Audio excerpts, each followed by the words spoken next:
Hello all welcome to IAC. ఈ రోజు వీడియోలో ఇంపార్టెంట్ కరెంట్ అఫైర్స్ ఏవైతే ఉన్నాయో సో అవి డిస్కస్ చేద్దాం. వాటితో పాటుగా డౌట్ సెక్షన్ అండ్ ఒక స్కీమ్ కి సంబంధించిన డీటెయిల్స్ అనేవి చూద్దాం. సో ఇక్కడ కరెంట్ అఫైర్ అపాయింట్మెంట్ కి సంబంధించింది. ఒకసారి ఇక్కడ చూడండి. రీసెంట్ గా యూపీఎస్సీ మెంబర్ గా శీలవర్ధన్ సింగ్ గారు అపాయింట్ అయ్యారు. దానికి సంబంధించిన కరెంట్ అఫైర్ ఇది. So Union Public Service Commission యూపీఎస్సీకి సంబంధించిన సభ్యుడిగా శీలవర్ధన్ సింగ్ గారు అపాయింట్ అవడం జరిగింది. సో మనకి యూపీఎస్సీలో 8 to 9 మెంబర్స్ దాకా ఉండడం జరుగుతుంది. దాంట్లో వన్ ఆఫ్ ద మెంబర్ గా శీలవర్ధన్ సింగ్ గారు రీసెంట్ గా అపాయింట్ అయ్యారు. అండ్ యూపీఎస్సీ యొక్క చైర్మన్ ప్రెసెంట్ మనకి ఎవరున్నారంటే మనోజ్ సోని గారు. సో మనకి యూపీఎస్సీ యొక్క చైర్మన్ గా ఉన్నారు. యూపీఎస్సీకి సంబంధించి ప్రొవిజన్స్ అన్ని కూడా ఆర్టికల్ 315 నుంచి 323 మధ్యలో రాజ్యాంగంలో మనకి కంప్లీట్ గా రాయబడ్డాయి. చైర్మన్ ని గాని మెంబర్స్ ని గాని యూపీఎస్సీకి సంబంధించి అపాయింట్ చేసేది ప్రెసిడెంట్ ఆఫ్ ఇండియా. భారత రాష్ట్రపతి ఇందులోని చైర్మన్ ని ఇతర సభ్యుల్ని కూడా అపాయింట్ చేయడం జరుగుతుంది. అలాగా రీసెంట్ గా మెంబర్ గా ప్రెసిడెంట్ ఆఫ్ ఇండియా ఎవరిని యూపీఎస్సీలో మనకి అపాయింట్ చేశారంటే శీలవర్ధన్ సింగ్ గారిని అపాయింట్ చేయడం జరిగింది. రీసెంట్ గా ఉన్న కొన్ని ఇంపార్టెంట్ అపాయింట్మెంట్స్ కి సంబంధించి తెలుసుకుందాం. అంటే ఇంపార్టెంట్ పర్సన్స్ ని తెలుసుకుందాం. సెంట్రల్ విజిలెన్స్ కమిషన్, కేంద్ర విజిలెన్స్ కమిషన్ కి సంబంధించిన చైర్మన్ గా ప్రవీణ్ కుమార్ శ్రీవాస్తవ్ గారు ఉన్నారు. అలాగే కాంపిటీషన్ కమిషన్ ఆఫ్ ఇండియా, దానికి చైర్మన్ గా రవనీత్ కౌర్ గారు ఉన్నారు. అండ్ చీఫ్ ఎలక్షన్ కమిషనర్, భారతదేశ 25వ ప్రధాన ఎన్నికల అధికారిగా రాజీవ్ కుమార్ గారు ఉన్నారు. Controller and auditor general of India, so దీనికి సంబంధించి గిరీష్ చంద్ర ముర్ము గారు ఉన్నారు. అలాగే అటార్నీ జనరల్ ఆఫ్ ఇండియాకి వెంకట రమణి గారు ఉన్నారు. చీఫ్ జస్టిస్ ఆఫ్ ఇండియాగా డివై చంద్రచూడ్ గారు ఉన్నారు. అలాగే central industrial security force CISF గా చెప్పొచ్చు అనమాట. సో దీనికి సంబంధించి నీనా సింగ్ గారు అపాయింట్ అవడం జరిగింది. ఫస్ట్ విమెన్ అన్నమాట ఇలా డైరెక్టర్ జనరల్ గా సిఐఎస్ఎఫ్ కి అపాయింట్ అవడం. ఇండో టిబెటన్ బోర్డర్ పోలీస్ కి సంబంధించి రాహుల్ రస్గోత్రా గారు అపాయింట్ అయ్యారు. సిఆర్పిఎఫ్ కి సంబంధించి అనీష్ దయాల్ సింగ్ గారు అపాయింట్ అవడం జరిగింది. ఇవి రీసెంట్ అపాయింట్మెంట్స్ గా చెప్పొచ్చు అనమాట. సో దీంట్లో భాగంగానే యూపీఎస్సీకి సంబంధించి వన్ ఆఫ్ ద మెంబర్ గా రీసెంట్ గా అపాయింట్ అయిన పర్సన్ ఎవరు అంటే శీలవర్ధన్ సింగ్ గారు. సో నెక్స్ట్ కరెంట్ అఫైర్ ఒక స్టేట్ రిలేటెడ్ గా చెప్పొచ్చు. ఒడిస్సాలో ఒక నూతన విమానాశ్రయం ప్రారంభం కాబోతుంది. న్యూ ఎయిర్పోర్ట్ ఇన్ ఒడిస్సా, మల్కాన్ గిరి విమానాశ్రయంగా దీన్ని చెప్పొచ్చు అనమాట. మల్కాన్ గిరి విమానాశ్రయం అనేది ఒడిస్సాలో ప్రారంభం కాబోతుంది. అండ్ దానిని మనకి ఒడిస్సా యొక్క చీఫ్ మినిస్టర్ అయిన నవీన్ పట్నాయక్ గారు స్టార్ట్ చేయడం జరుగుతుంది. ఇది వరకు ఆల్రెడీ ఒడిస్సాలో 6 ఎయిర్పోర్ట్స్ ఉన్నాయి. దీంతో ఇప్పుడు మనకి ఒడిస్సాలో 7 ఎయిర్పోర్ట్స్ అవుతాయి అన్నమాట.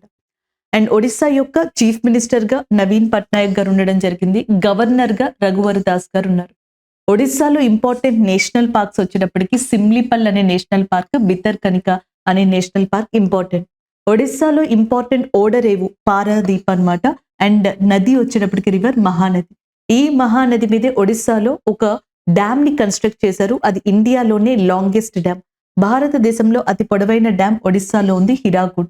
Next Rourkela iron steel plant అనేది ఒడిస్సాలో ఫేమస్ అని చెప్పొచ్చు అనమాట. అండ్ రీసెంట్ గా ఒడిస్సాకి సంబంధించిన రెడ్ యాంట్ చట్నీ, సిమ్లీపల్ కి సంబంధించిన కాయ్ చట్నీ, కార్పుట్ కాలా జీరా, నెక్స్ట్ వచ్చేటప్పటికి మాంగ్జీ అనే ఒక స్వీట్ ఏదైతే ఉంటుందో ఇవన్నీ కూడా జిఐ ట్యాగ్స్ ని పొందాయి. సో ఆల్రెడీ గతంలో పొందే ఈ రెడ్ చట్నీ ఏదైతే ఉందో అది ఒడిస్సా దగ్గర నుంచి మోస్ట్ పాపులర్ గా ఉంది. ఇవన్నీ ఒడిస్సాకి సంబంధించిన జిఐ ట్యాగ్స్, నేషనల్ పార్క్స్. అలాగే నెక్స్ట్ వచ్చేటప్పటికి పారాదీప్ అనేది port, river, dam and as well as iron steel plant.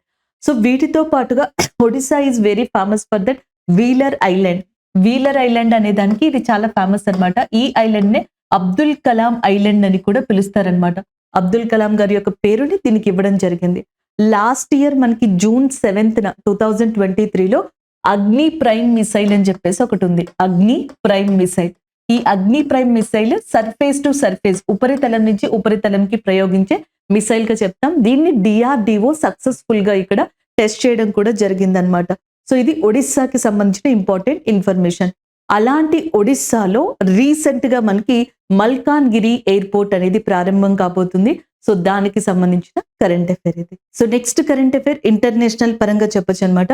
ఏదైతే న్యూ గినీ కంట్రీ ఉందో, పపు న్యూ గినీ కంట్రీ లేదా న్యూ గినీ కంట్రీ ఏదైతే ఉందో అక్కడ ఇప్పుడు నేషనల్ ఎమర్జెన్సీ అనేది డిక్లేర్ చేశారు. ఎందుకు అంటే అక్కడ సాలరీకి సంబంధించి ఎంప్లాయర్స్ ఎవరైతే ఉంటారో సో వాళ్ళు స్ట్రైక్ చేస్తున్నారు. ఈ నేపథ్యంలో అక్కడ జాతీయ అత్యవసర పరిస్థితి, నేషనల్ ఎమర్జెన్సీ అనే దాన్ని డిక్లేర్ చేయడం జరిగింది. సో ఆ కంట్రీ యొక్క ప్రైమ్ మినిస్టర్ గా మనకి జేమ్స్ మెరాపే అనే వ్యక్తి ఉన్నారు. అండ్ మనకి క్యాపిటల్ వచ్చేటప్పటికి మోర్స్బే అనేది ఉందన్నమాట. ఈ క్యాపిటల్ సిటీకి దగ్గర ఉన్న పోర్ట్ దగ్గరే ఎక్కువగా మనకి ఈ స్ట్రైక్స్ అనేవి జరుగుతున్నాయి. New Guinea right now in emergency. So emergency అనేది డిక్లేర్ చేయడం జరిగింది ఆ కంట్రీలో ఉన్న ప్రాబ్లమ్స్ వల్ల. అది ఇక్కడ కరెంట్ అఫైర్ గా చెప్పొచ్చు. అలాగే రీసెంట్ గా మనం ఇంటర్నేషనల్ కరెంట్ అఫైర్స్ డిస్కస్ చేసాం కదా, అది ఒక్కసారి ఇక్కడ రివ్యూ అనేది చూద్దాం. కొన్ని కరెంట్ అఫైర్స్ వరకు మీకు ఆల్రెడీ తెలిసినవి గుర్తుంటే రివైజ్ చేసుకోండి.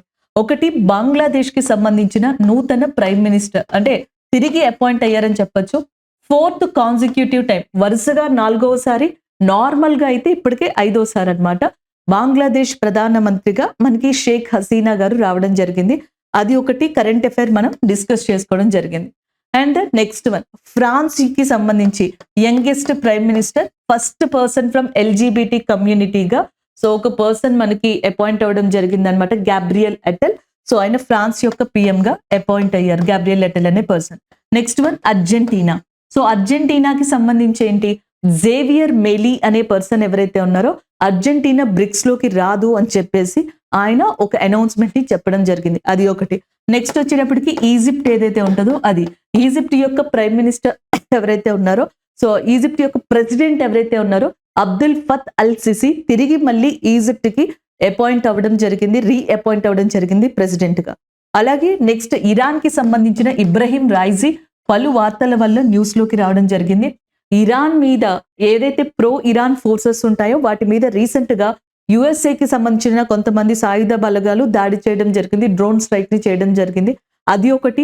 ఇరాన్ కి సంబంధించిన మహిళ నర్గిస్ మొహమ్మదీ గారికి 2023 నోబెల్ పీస్ ప్రైజ్ వస్తే అది తీసుకోవడానికి ఆమె నెల్లనివ్వకుండా కూడా ఇరాన్ ప్రభుత్వం అడ్డుకోవడం వల్ల ఇరాన్ యొక్క అధినేత అయిన ఇబ్రహీం రైసీ న్యూస్ లోకి వచ్చారు.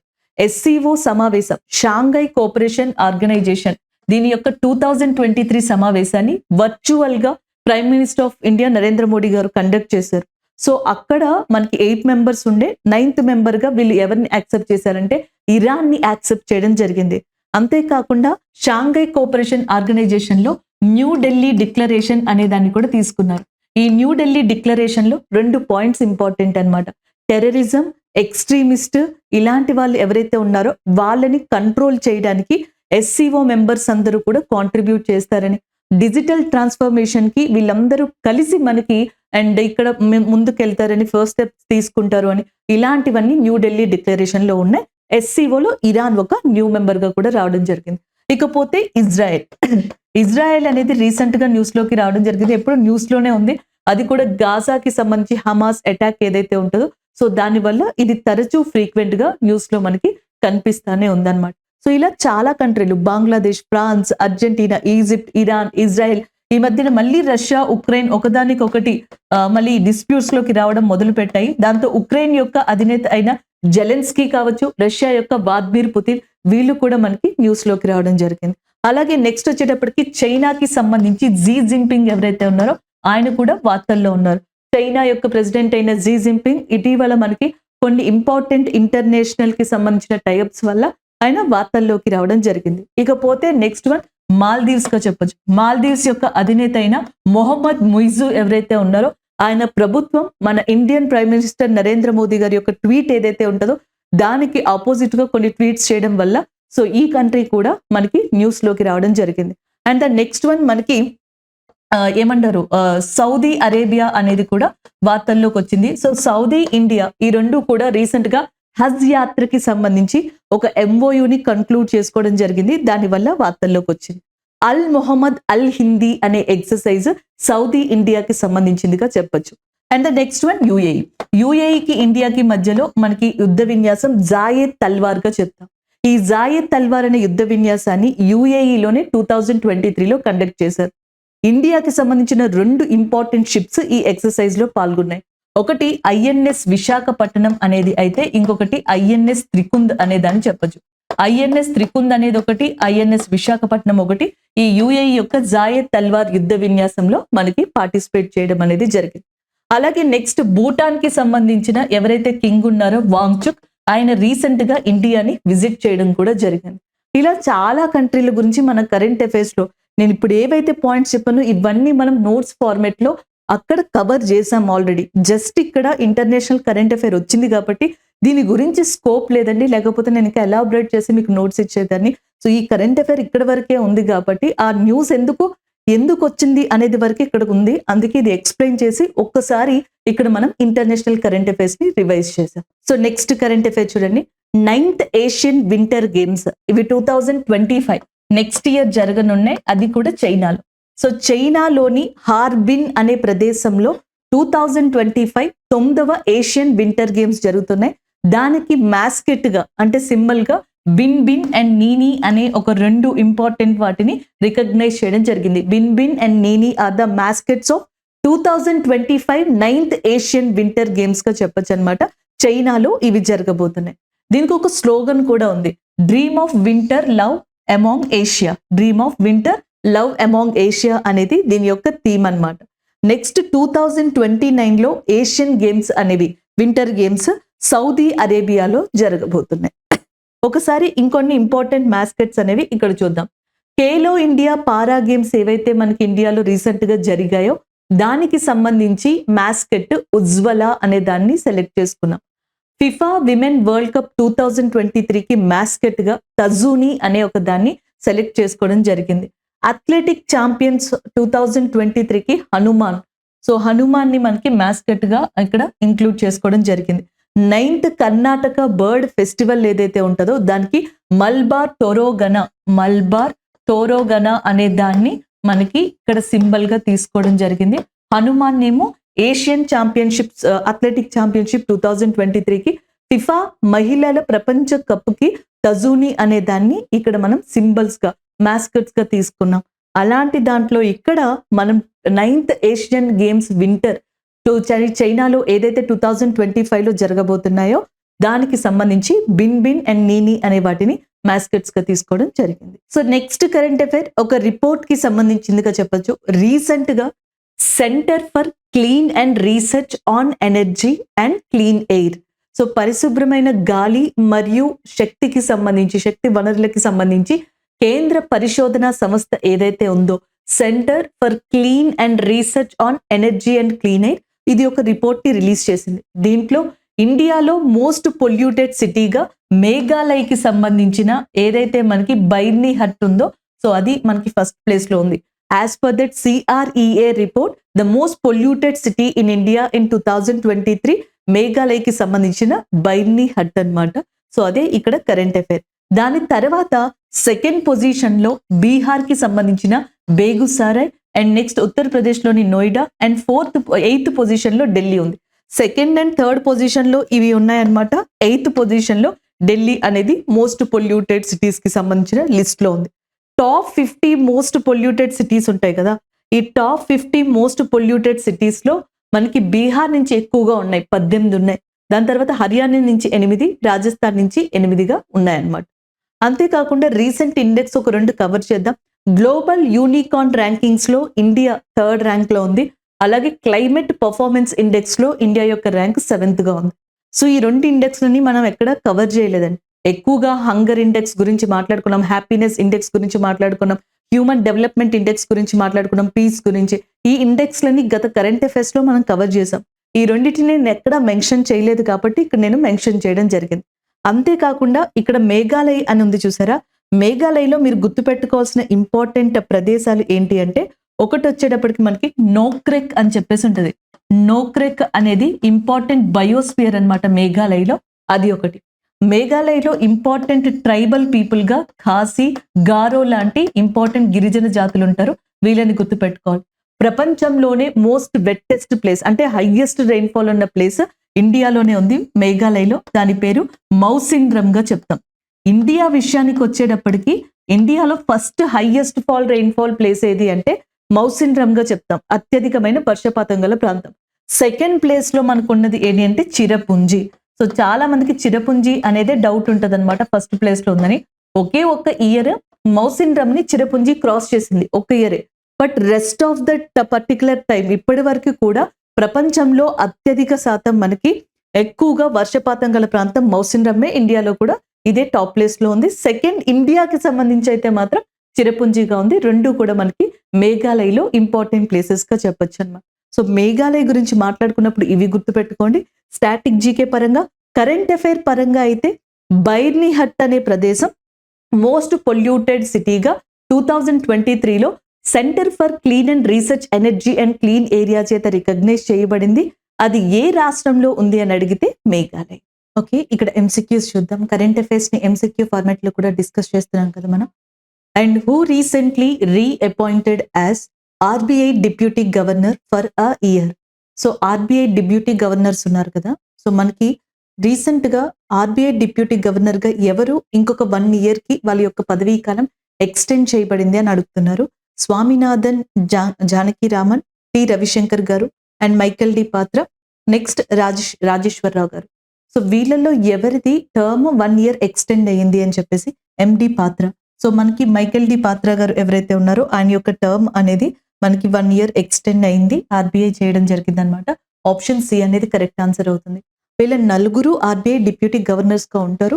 ఈయన పదవీ కాలం, ఈయన యొక్క టెన్యూర్ ఏదైతే ఉందో అది కంప్లీట్ కావస్తుండడంతో సో 1 year ఎక్స్టెండ్ చేశారనమాట. ఆప్షన్ సి అనేది కరెక్ట్ ఆన్సర్ అవుతుంది. ఆర్బీఐకి ప్రెసెంట్ గవర్నర్ గా శక్తికాంత్ దాస్ గారు ఉన్నారు.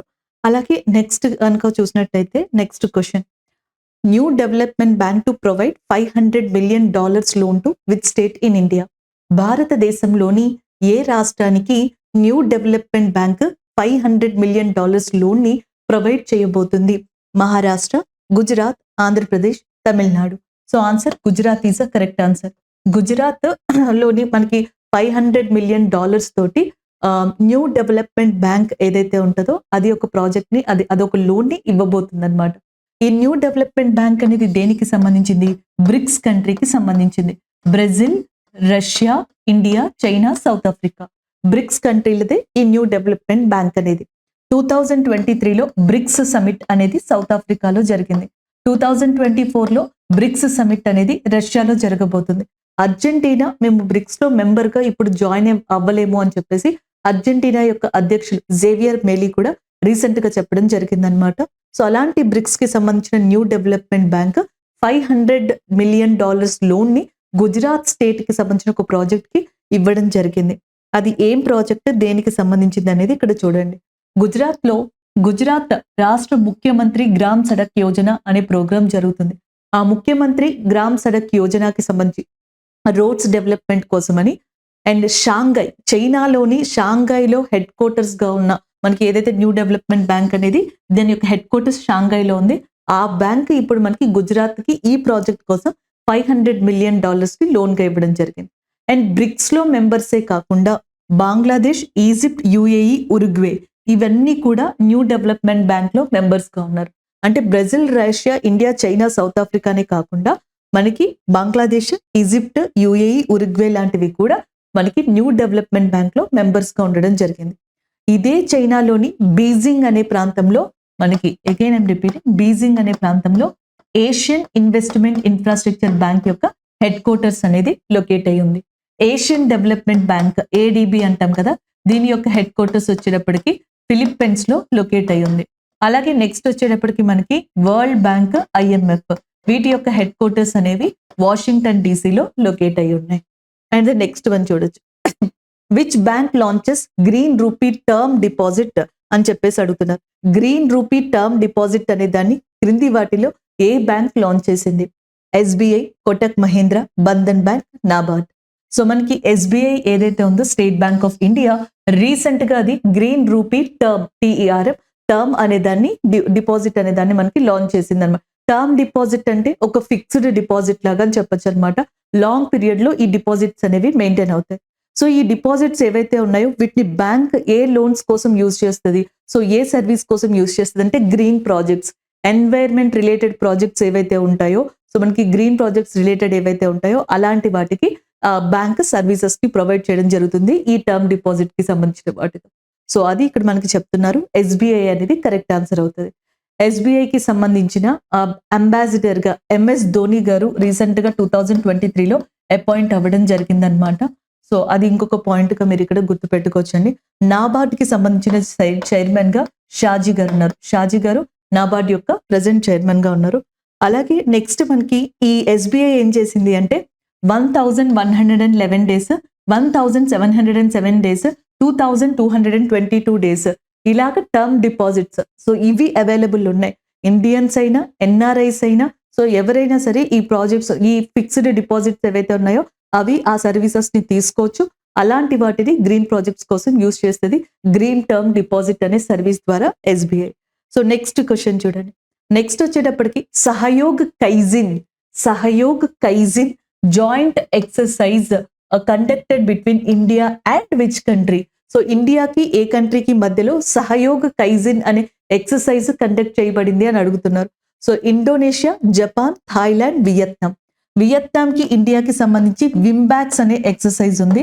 So Vietnam India bilateral exercise 2023లో ఈ యుద్ధ విన్యాసం వియత్నాం యొక్క రాజధాని అయిన హనోయిలో జరిగింది. ఇకపోతే సహయోగ్ కైజిన్ అనేది ఇండియాకి, జపాన్ కి రీసెంట్ గా జరిగిన యుద్ధ విన్యాసంగా చెప్పొచ్చు. అది కూడా Indian coast guard, Japan coast guard కి సంబంధించిన యుద్ధ విన్యాసంగా మనం ఇక్కడ చెప్పొచ్చు అనమాట. సో ఇక్కడ మీరు జనరల్ గా చూడొచ్చు, ఇండియన్ కోస్ట్ గార్డ్ షిప్ అయిన శౌర్య అనేది, జపనీస్ కోస్ట్ గార్డ్ సిస్టమ్ అయిన యాషిమా అనేది, ఈ రెండు కూడా మనకి ఈ ఎక్సర్సైజ్ లో పార్టిసిపేట్ చేశాయి. ఇండియన్ కోస్ట్ గార్డ్ సిస్టమ్ ఉంది చూసారా, ఇది 18th ఆగస్ట్ 1978 లో ఎస్టాబ్లిష్ అయింది. దీని హెడ్ క్వార్టర్స్ న్యూఢిల్లీలో ఉంది అండ్ డైరెక్టర్ గా రాకేష్ పాల్ గారు ఉన్నారు. అయితే ఈ సహయోగ్ కైజిన్ అనే ఎక్సర్సైజ్ ఈ సంవత్సరం ఇండియాలోని తమిళనాడు ప్రాంతంలో చెన్నై కోస్టల్ ఏరియాలో నిర్వహించడం జరిగింది. అదే నేను ఇక్కడ మీకు మెన్షన్ చేశాను. అంతేకాకుండా ఇండియాకి and as well as Japan కి సంబంధించి జపాన్ ఇండియా మల్టీలేటరల్ ఎక్సర్సైజ్ జిమాక్స్ అనే ఒక యుద్ధ విన్యాసం కూడా ఉంది. ఇవి కాకుండా మళ్ళీ జపాన్ కి, ఇండియాకి, ఆస్ట్రేలియాకి, యుఎస్ఏకి కలిపి క్వాడ్ ఎక్సర్సైజ్ లేదా మల్బార్ యుద్ధ విన్యాసం అనేది కూడా ఉంది. జపాన్ యొక్క ప్రైమ్ మినిస్టర్ గా ఫ్యూమియో కిషిదా అనే పర్సన్ ఉన్నారు. అండ్ జాన్ 1, 2024లో మనకి ఈ సంవత్సరం స్టార్టింగ్ న్యూ ఇయర్ డే రోజున జపాన్ అతిపెద్ద భారీ భూకంపాన్ని కూడా చూసింది. అండ్ ద నెక్స్ట్ వన్ చూద్దాం. నెక్స్ట్ క్వశ్చన్ వచ్చేటప్పటికి international camel festival started in which state in India. So మనకి రీసెంట్ గా అంతర్జాతీయ ఒంటెల పండుగ క్యామెల్ ఫెస్టివల్ అనేది ఎక్కడ స్టార్ట్ అయింది అని అడుగుతున్నారు. Gujarat, Rajasthan, Madhya Pradesh and Kerala. So answer వచ్చేటప్పటికి Rajasthan is a correct answer. Option B is a correct one. So మనకి ఇంటర్నేషనల్ క్యామెల్ ఫెస్టివల్ అనేది రాజస్థాన్ లోని బికనీర్ అనే ప్రదేశంలో రీసెంట్ గా స్టార్ట్ అయింది.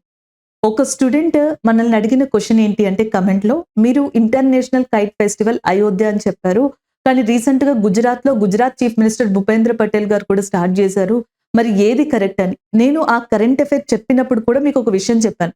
ప్రతి సంవత్సరం ఇంటర్నేషనల్ కైట్ ఫెస్టివల్ మన సంక్రాంతి టైంలోనే, ఎగ్జాక్ట్ గా మనకి ఈ ఆంధ్ర తెలంగాణలో ఏదైతే ఫెస్టివల్ జరుగుతూ ఉంటుందో, సో ఈ సంక్రాంతి పండుగ ఆ టైంలోనే మనకి గుజరాత్ లో international kite festival every year నిర్వహిస్తారు. అయితే ఈ సంవత్సరం అయోధ్యకి సంబంధించిన ఈవెంట్స్ జరుగుతున్నాయి కాబట్టి ఆ ఈవెంట్స్ లో భాగంగా ప్రత్యేకంగా అక్కడ కూడా ఇంటర్నేషనల్ కైట్ ఫెస్టివల్ ఈవెంట్ ని నిర్వహిస్తున్నారు అని కూడా నేను మీకు మెన్షన్ చేశాను.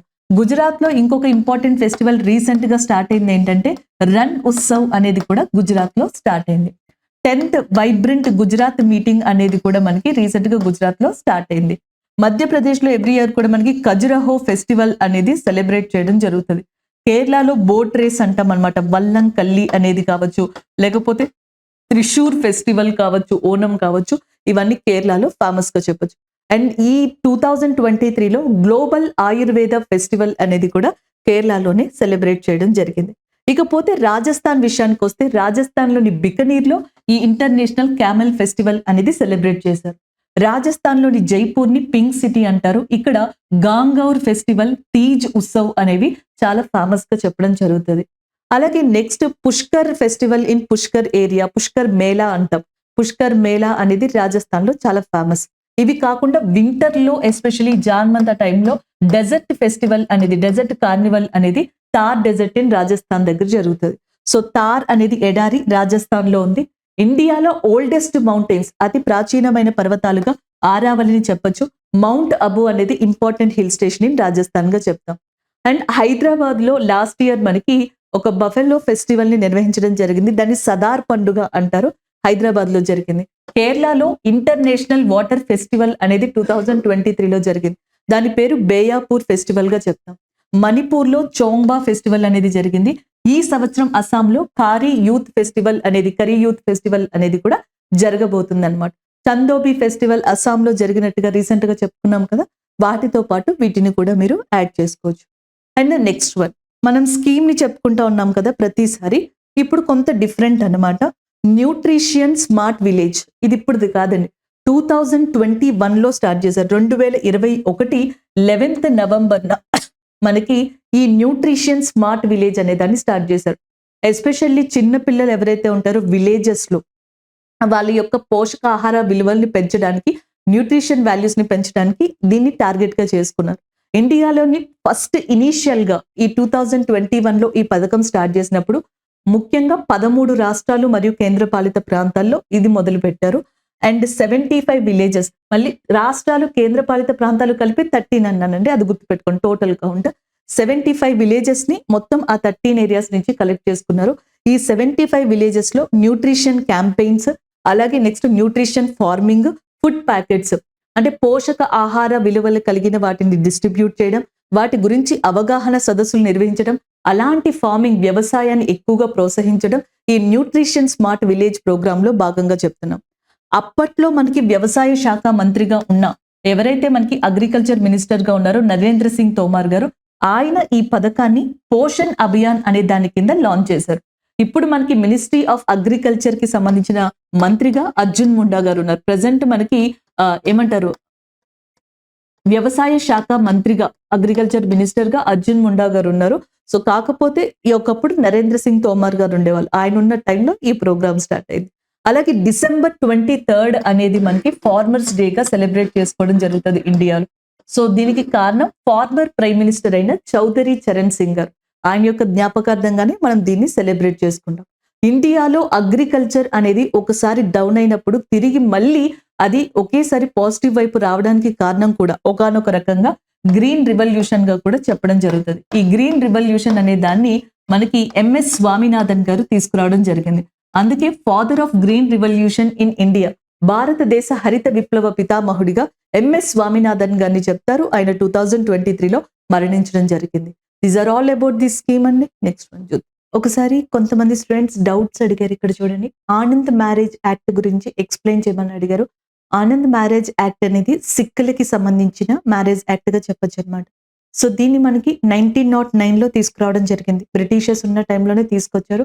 సిక్కుల యొక్క మ్యారేజ్ ని లీగల్ గా రికగ్నైజ్ చేసేందుకు అప్పట్లో 1909లో ఈ చట్టాన్ని తీసుకొచ్చారు. అయితే ఇండియాకి ఇండిపెండెన్స్ వచ్చిన తర్వాత మనకి మెయిన్ గా హిందూ మ్యారేజ్ యాక్ట్ 1954 అనేది ఒకటి, 1955 అనేది ఒకటి ఉంది. స్పెషల్ మ్యారేజ్ యాక్ట్ 1954 అనేది ఒకటి ఉంది. అలాగే Muslims application act, marriage application act 1937 అనేది ఒకటి ఉందన్నమాట. అయితే 2012లో ఆనంద్ మ్యారేజ్ యాక్ట్ 1909 ని అమెండ్ చేశారు. అమెండ్మెంట్ చేసి హిందూ మ్యారేజ్ యాక్ట్ కిందకి కాకుండా సిక్కులకి లీగల్ గా ఈ మ్యారేజ్ స్టేటస్ ని మనకి తీసుకునేందుకు ఆనంద్ మ్యారేజ్ యాక్ట్ 2012 అనే దాన్ని అమెండ్ చేసి తీసుకొచ్చారు.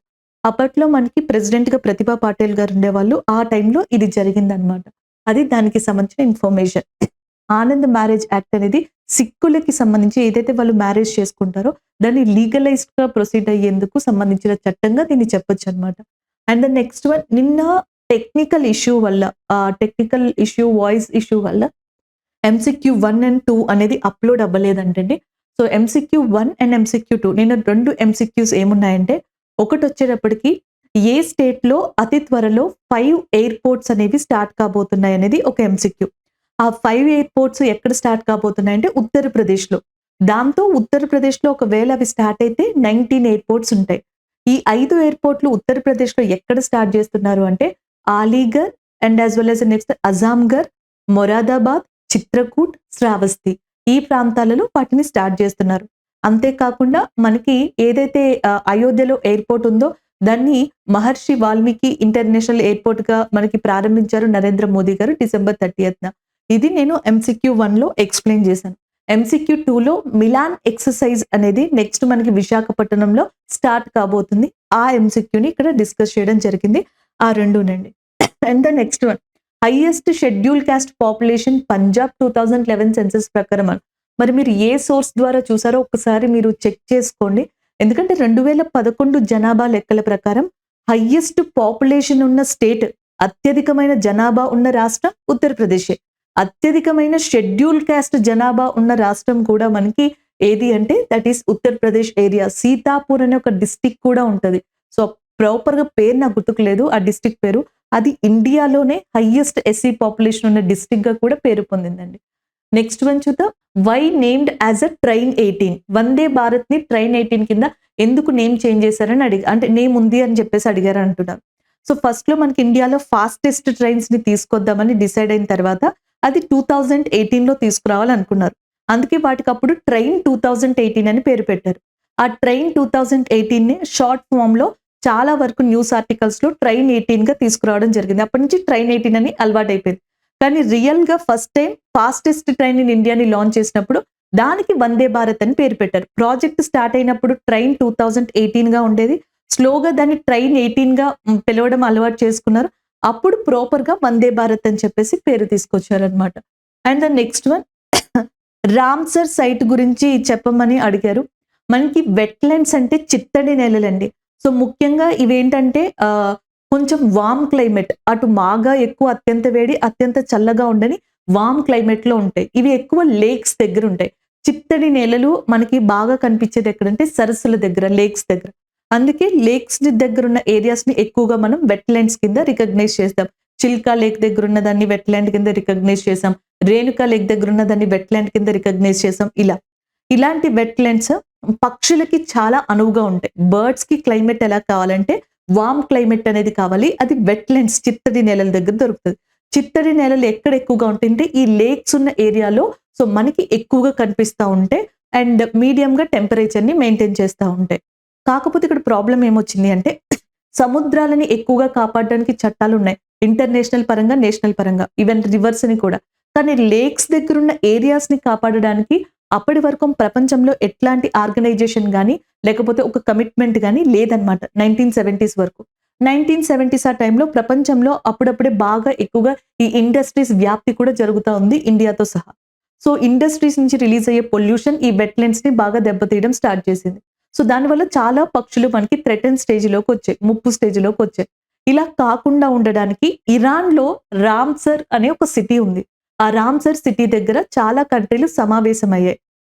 1971లో రామ్సర్ కన్వెన్షన్, రామ్సర్ సంరక్షణ ఒప్పందం తీసుకొచ్చి ఇందులో ఏవైతే జాయిన్ అవుతాయో, ఏవైతే రికగ్నైజ్ చేస్తారో వాటినన్నిటినీ కూడా ఆ కాన్ఫరెన్స్ ద్వారా కొన్ని లక్ష్యాల్ని పెట్టుకొని కాపాడుకుంటూ వెళ్తారు. అదే రామ్సర్ సైట్స్ కింద మనకి రూపుదాల్చడం జరిగింది. 1975 నుంచి అది అమల్లోకి రావడం మొదలుపెట్టింది. This is all about Ramsar sites అని. సో ఇవి కొంతమంది స్టూడెంట్స్ ఎవరైతే ఉన్నారో మనల్ని అడిగిన డౌట్స్ గా చెప్పొచ్చు. అలాగే ఫ్రాన్స్ కి సంబంధించిన ప్రైమ్ మినిస్టర్ గురించి కూడా అడిగారు. ఫస్ట్ ట్రాన్స్జెండర్, ఫ్రాన్స్ కి సంబంధించిన youngest prime minister. Again I'm repeating, France కి సంబంధించిన youngest prime minister and first LGBTQ, I'm so sorry, so ఆ పదం యూజ్ చేసి ఉండకూడదు నేను, ఎల్జీబీటీక్యూ కమ్యూనిటీకి సంబంధించిన ప్రైమ్ మినిస్టర్ గా కూడా ఆయన అపాయింట్ అవ్వడం జరిగిందని. అది అక్కడ నేను మీకు చెప్పాలనుకున్నది. ఇవి కొన్ని స్టూడెంట్స్ కొంతమంది డౌట్స్ అడిగినవి. ఒక student economy related current affairs పెట్టమని అడిగారు. మీరు ఒకసారి మన ఎంసీక్యూస్ కూడా చెక్ చేస్తా ఉండండి. ఎందుకంటే థియరిటికల్లో నేను ఎకానమీకి సంబంధించినవి అంతగా చెప్పలేదు, కవర్ చేయలేదు. బట్ ఎంసీక్యూస్ లో అక్కడక్కడ కవర్ చేశాను. సో మోస్ట్ ప్రాబబ్లీ మనకి ఫెస్టివల్ అయిపోయిన తర్వాత నుంచి కూడా అండ్ ఏవైతే కరెంట్ అఫైర్స్ అప్లోడ్ అవుతా ఉంటాయో అందులో ఎకానమీ థియరిటికల్ కరెంట్ అఫైర్స్ ని కూడా అప్లోడ్ చేయడం జరుగుతుంది. సో ఇవి డౌట్స్ కి సంబంధించిన కొన్ని సెక్షన్స్. ఒకసారి రివ్యూ చూద్దాం. సో ఈరోజు ఒకసారి రివ్యూ చూద్దాం. షీలవర్ధన్ గారు యూపీఎస్సీకి సంబంధించి వన్ ఆఫ్ ద మెంబర్ గా రీసెంట్ గా అపాయింట్ అయ్యారు. ఆ కరెంట్ అఫైర్ ఇది. అండ్ నెక్స్ట్ వచ్చేటప్పటికి మల్కాన్గిరి ఎయిర్పోర్ట్ అనేది ఒడిస్సాలో నూతనంగా ప్రారంభించబడింది. Asian winter festival 2025 9th edition అనేది చైనాలో జరగబోతుంది. దానికి సంబంధించిన మాస్కెట్ ఏదైతే ఉంటుందో సో దానిని మనకి రీసెంట్ గా రిలీజ్ చేయడం జరిగింది. దాన్ని డిస్కస్ చేసాం. అండ్ న్యూ గినియాలో నేషనల్ ఎమర్జెన్సీ డిక్లేర్ చేయడం జరిగింది. అలాగే నెక్స్ట్ మోస్ట్ పొల్యూటెడ్ సిటీగా మేఘాలయకి సంబంధించిన సిటీ బెర్నహెట్ అనేది మనకి వార్తల్లోకి రావడం జరిగింది. దాని తర్వాత బీహార్ కి సంబంధించిన బేగుసారాయ్ అనేది ఉంది. ఢిల్లీ 8th పొజిషన్ లో ఉంది. ఇవన్నీ డిస్కస్ చేసాం. ఆ తర్వాత ఎంసీక్యూస్ ని డిస్కస్ చేయడం జరిగింది.